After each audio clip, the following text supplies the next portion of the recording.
Cerita ini berlanjut di Istana Kekaisaran yang sekarang tampak Kaisar Yanfeng sedang menyeleksi para penjabat baru dan ia memanggil Gu Linyuan, seorang bangsawan yang dulu sempat hilang pada tahun-tahun yang dimana waktu itu ia terjebak di dalam bongkahan es dan juga ia kehilangan pedang kerajaan yang dimana pedang tersebut merupakan pedang yang sekarang dimiliki oleh Cimo. Yang hal itu membuat Gu Linyuan memiliki reputasi yang buruk sebagai anggota bangsawan. Tetapi Kaisar Yanfeng menunjuknya sebagai calon keringkas sulit Imperial College, yaitu jabatan yang diduduki oleh Patriark Tiongho dan juga menggantikan Patriark Tiongho yang akan segera pensiun dalam 2 bulan lagi. Hal ini membuat Gu Linyuan menjadi sangat senang, tetapi Kaisar Yanfeng menegaskan jika performa Gu Linyuan buruk maka Gu Linyuan akan dipenggal kepalanya. Hal tersebut seketika membuat Gu Linyuan menjadi ketakutan. 他们的皮肤多，请陛下明鉴，下令拿下这贼子，取回他们的命。 Berpindah kepada Cimo sekarang sedang berniat bersama dengan Mendengar untuk meracik sebuah racun yang disebut sebagai Dos Fragrance, yang dimana racun ini merupakan obat bisa generis yang bahkan bisa melumpuhkan seekor naga. Dan karena racun ini yang sangat kuat, dibutuhkan tubuh yang sangat rapat untuk bisa membentuk racun tersebut.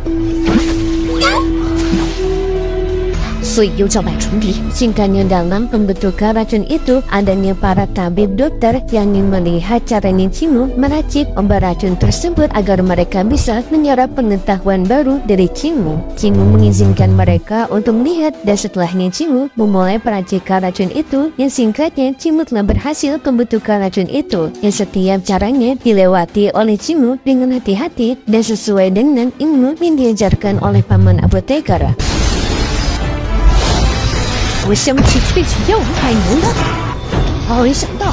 Hal ini membuat para tabib dokter yang melihat peracikan Cimo, mereka semua semakin kagum kepada Cimo. Setelah peracikan itu, Cimo pergi meninggalkan mereka, dan sedangkan para tabib dokter, mereka penasaran dengan racikan yang telah mereka pelajari dan mereka ingin mencoba untuk meniru racikan tersebut. Mereka pun memulai peracikan tersebut sesuai dengan ajaran dari Cimo dan juga catatan mereka mengenai ajaran yang telah diajari Cimo sebelumnya. Dan singkatnya mereka telah berhasil untuk mengikuti cara-cara tersebut, tetapi di saat mereka yang sedang melakukan pembentukan racun itu, mereka penasaran dengan racun racikan buatan mereka dan mereka pun membuka tubuh itu yang seketika membuat kabut beracun yang berada di tubuh itu keluar yang terhirup oleh mereka semua dan mereka mencium aroma yang sangat wangi dari kabut beracun itu, tetapi setelahnya mereka langsung terjatuh pingsan karena mereka yang ceroboh lalu penasaran membuka tubuh yang seharusnya ditutup dan karena racun itu berbentuk kabut bisa dengan mudahnya menyebar dan membuat para tabib dokter pingsan. Para murid lainnya yang melihat situasi itu membuat mereka semua jadi panik dan mereka mencoba untuk menyelamatkan para tabib dokter, tetapi karena racun itu yang sudah terlalu menyebar membuat para murid tersebut juga ikut pingsan. Kabar berita mengenai racun yang berada di aula obat telah tersebar luas di Akademi Taisue, yang membuat para murid Akademi Taisue mereka langsung mencoba untuk mengevakuasi para murid-murid yang telah keracunan, tetapi karena racun itu yang masih ada malah membuat para murid-murid Akademi Taisue lainnya mereka malah ikutan pingsan. Tidak hanya itu, para penatua Akademi Taisue mereka ikut bergerak untuk membantu evakuasi, tetapi nasib mereka sama dengan para murid Akademi Taisue lainnya, yaitu mereka terjatuh pingsan akibat racun yang terlalu kuat. Dan situasi yang semakin parah membuat para murid lainnya termasuk dengan para murid dari rombongannya Chen Wanyan yang berada di depan gerbang akademi. Mereka khawatir dengan aula obat dan mereka mencoba untuk memberikan pertolongan, tetapi sama saja mereka juga malah ikut pingsan. Penatua bangsa dari kejauhan bisa melihat banyak sekali para murid Akademi Taisue yang sudah tak tersadarkan diri akibat racun kabut takarannya Cimo. Dan adanya juga penatua lainnya bernama Penatua Shofeng yang mencoba untuk mengusir kabut beracun tersebut dengan ia mencoba menghembaskan angin yang sangat kuat, tetapi sayangnya ia malah salah perhitungan. 学人亦不上前，立 Dan besoknya malah membuat kabut racun tersebut malah semakin menyebar luasnya ke Akademi Taisui yang mengakibatkan lebih banyak lagi orang-orang pingsan. Penatua bangsa juga tidak bisa menghindar. Ia mencoba untuk mengeluarkan racun itu dari tubuhnya, tetapi racun itu terlalu kuat membuat penatua bangsa yang mulai menulas akibat efek dari racun kabut itu. Namun sebelum penatua bangsa pingsan,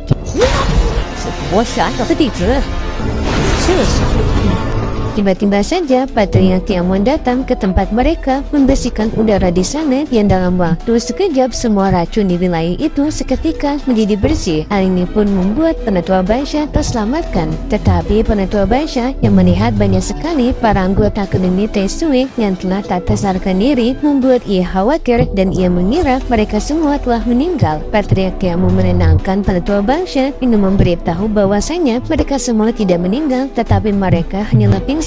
Dan Patriark Tiamon telah mengetahui siapa pelaku yang telah membuat para orang-orang ini pingsan, dan Patriark Tiamon pun menuduh bahwasanya ini merupakan ulah dari murid Potion King, yaitu Chimu. Tepat setelah Patriark Tiamon menyebut nama Chimu muncul di tempat mereka, dengan Chimu juga sekarang telah berhasil menangkap sapi hijau alias sapi milik penatua bangsa. Yang sapi hijau itu sekarang sudah tak tersadarkan diri akibat racun Chimu, dan Chimu yang tidak tahu apa-apa. Di sana Chimu dibuat kaget dengan banyaknya tubuh-tubuh dari para anggota Akademi Taisui, dari para murid sampai penatua yang telah pingsan. Hal ini seketika membuat Chimu sadar adanya kesalahan yang terjadi, dan Chimu mencoba untuk kabur. Tetapi Patriark Tiamon dengan mudah menangkap Chimu.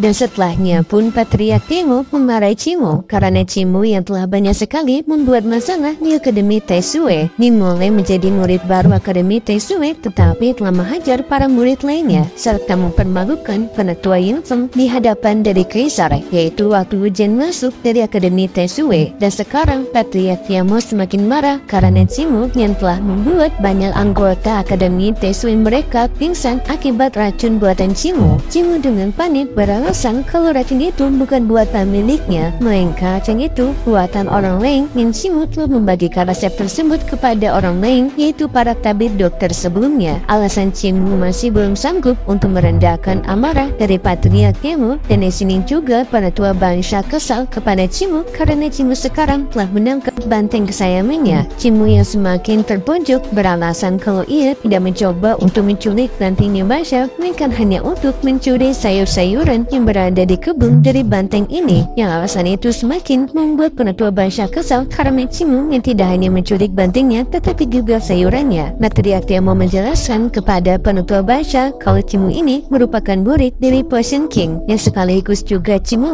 yang telah menyelamatkan pemaisuri janda alias neneknya Yushu dari racun yang selama ini telah menyakiti tubuhnya. Mendengar hal itu seketika membuat penatua bangsa menjadi tidak berani untuk mengganggu Chimu karena Chimu yang memiliki latar belakang dari Potion King, dan karena Chimu yang sudah membuat banyak masalah membuat Patriark Tiamon mengambil keputusan untuk memberikan pengawasan lebih ketat kepada Chimu, yaitu dengan meminta bantuan kepada penatua bangsa untuk melakukan pengawasan kepada Chimu sampai 2 bulan ke depan, yaitu waktu pensiunnya dari Patriark Tiamon. Dan lalu pun Chimu bersama dengan penatua bangsa ditugaskan untuk menjaga para anggota Akademi Taisui masih pingsan sampai mereka tersadarkan diri. Chimu bersama penatua bangsa menerima hal tersebut, dan singkat cerita setelah beberapa waktu berlalu para orang-orang di sana telah tersadarkan diri kembali, termasuk dengan para tabib dokter yang telah terbangun. Dan di sini mereka bukannya merasa bersalah, mereka justru merasa senang karena ternyata resep racun yang telah diberikan oleh Chimu bekerja. Racun itu telah berhasil mereka buat dengan efek yang memuaskan, tetapi mereka juga senang lega karena racun ini merupakan obat bius. Jika saja racun ini merupakan racun mematikan, maka situasi tersebut sudah akan sangat berbeda. Tetapi tak lama kemudian mereka mendengar adanya suara lonceng yang memberitahu bahwasanya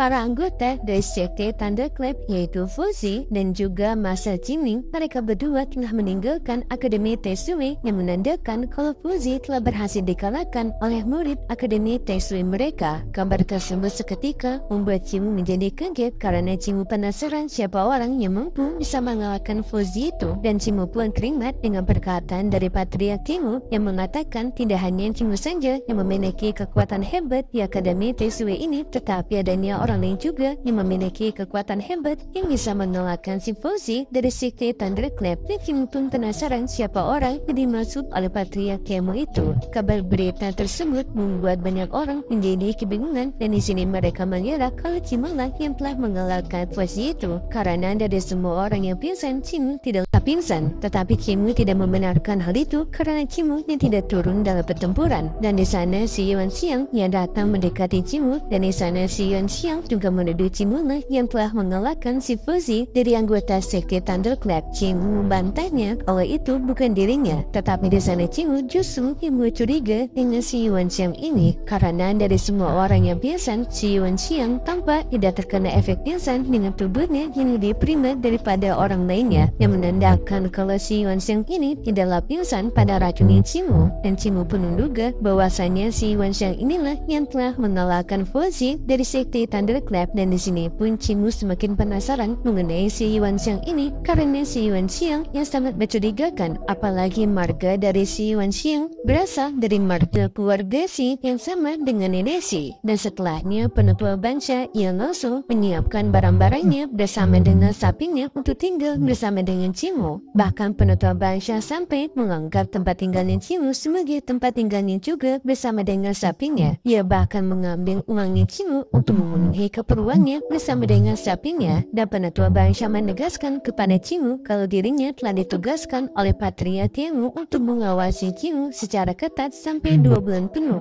Hari-hari pun telah berlalu. Cimu bersama dengan penutua bangsa bersama dengan sapinya tinggal bersama dengan Cimu dan juga Waligar. Tetapi di sana hanya Cimu saja yang merasa tidak nyaman dengan pengawasan ini. Berbeda dengan Waligar, justru ia bersenang-senang bersama dengan sapinya bangsa. Mereka berdua sudah seperti sahabat dekat. Dan sedangkan penutua bangsa karena ia orangnya sangat terbuka, ia justru bisa dekat dengan Cimu sampai ia bisa bercerita apapun yang ia ketahui kepada Cimu. Tetapi Cimu menganggap semua cerita dari penutua bangsa terlalu membosankan. Tetapi di suatu titik penutua bangsa memberitahu kepada Cimu mengenai ia yang memiliki seorang guru tempur yang sangat hebat. Tetapi guru tempur itu diduga penutua bangsa telah tewas karena guru tempurnya yang telah kehilangan setengah bagian tubuhnya. Tetapi baru-baru ini penutua bangsa justru mendengar kabar munculnya seseorang yang hanya separuh tubuh tetapi memiliki kecepatan yang tinggi. Dan juga tak lama setelahnya penutua bangsa juga bertemu dengan seorang pria yang buta yang pandai berpuisi. Mendengar hal itu membuat Cimu pun kaget karena Cimu mengetahui kalau kedua orang itu merupakan pamannya, yaitu paman Tu dan juga paman buta. Cimu pun mencoba untuk menggali informasi lebih lanjut lagi, yaitu dengan berbicara dengan sapinya bangsa. Tetapi kali ini sapinya bangsa justru ia takut kepada Cimu karena kejadian sebelumnya yang dirinya tidak diracuni oleh Cimu. Pada saat ini Cimu ingin memastikan apakah penutua bangsa merupakan murid dari paman Tu, yaitu dengan Cimu yang menunjukkan teknik keterampilan pisau pemotong daging di hadapan dari penutua bangsa. 我都不吹死去天猫国洗澡出成了皇帝头颅。谁敢和我的东西？ Benar saja penutua bangsa yang melihat teknik pisau pemotong dagingnya Cimu membuat penutua bangsa menjadi kaget karena ia sadar teknik tersebut berasal dari gurunya, yaitu guru tempurnya. Dan hal ini pun sudah menjadi konfirmasi bahwasanya guru penutua bangsa adalah paman Tu. Dan setelahnya pun penutua bangsa ikut bersemangat dengan ia juga menunjukkan keterampilannya yang diajarkan oleh paman Tu di hadapan Cimu, yang membuat di antara mereka berdua terjadi pertarungan pelatihan. 这救夫独自栽培出来的，和那些宗派没有区别。杀！